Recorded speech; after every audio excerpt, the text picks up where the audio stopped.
கரியா? சரி வாப்பலாம். ஃப்ரெண்ட்ஸ், நேற்று வந்து பார்த்தீங்கன்னா தீபாவளி நல்லபடியாக முடிஞ்சதுங்க. உங்களுக்கு எப்படி?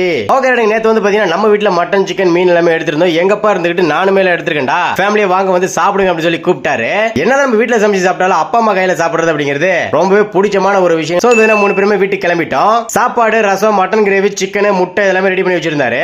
2 தங்கச்சி 2 மாப்பிள்ளை எல்லாருமே அங்கதான் இருந்தாங்க. இந்த குழந்தைங்களாம் ஒண்ணு சேர்த்துட்டு அவங்களை அடக்கவே முடியல, அப்படியே ஜாலியா விளையாடிட்டு இருக்காங்க. கன்யா, ருத்திகா, லோகேஷ் 3 பேருமே ஆட்டம் போட்டு இருக்காங்க. நேற்று ஒரு கஸ்டமர் மெசேஜ்ல கேட்டிருந்தாங்க, தீபாவளி ஆஃபர் முடிஞ்சிருச்சு, தீபாவளி வரைக்கும் நான் உங்ககிட்ட வாங்காம இருக்கேன் அப்படின்னு சொல்லி கேட்டாங்க. இன்னும் கொஞ்ச நாளைக்கு நம்ம தீபாவளி கொடுத்த ஆஃபரை நீட்டிக்கலாம்னு சொல்லிருக்காங்க. ஒண்ணு நீங்க நம்ம கிட்ட ப்ரௌனி வாங்கிட்டா ப்ரௌனி பால், சாக்லேட் எல்லாமே ஃப்ரீ டெலிவரி வந்துரும். டெலிவரி சார்ஜே வாங்க மாட்டாங்க. சோ ஜஸ்ட் 500 ரூபீஸ்க்கு வெரைட்டிஸ் ஆஃப் ப்ரௌனி பாக்ஸ் போட்டுருக்கோம். இந்த 500 ரூபாயில எல்லா வெரைட்டிஸும் வந்து இந்த பாக்ஸ் வந்து பாத்தீங்கன்னா ஃப்ரீயா டெலிவரி பண்ணிட்டு இருக்கோம். ப்ரௌனி பால், ஹோம்மேட் சாக்லேட் எல்லாமே ஃப்ரீயா வந்துருங்க. ப்ரௌனி ஆர்டர்ஸ்க்கு எங்க நம்பர் ஃபர்ஸ்ட் கமெண்ட் டிஸ்கிரிப்ஷன்ல கொடுத்துருக்கேன். இந்த வீடியோ மறக்காம லைக் தட்டிடுங்க. பை.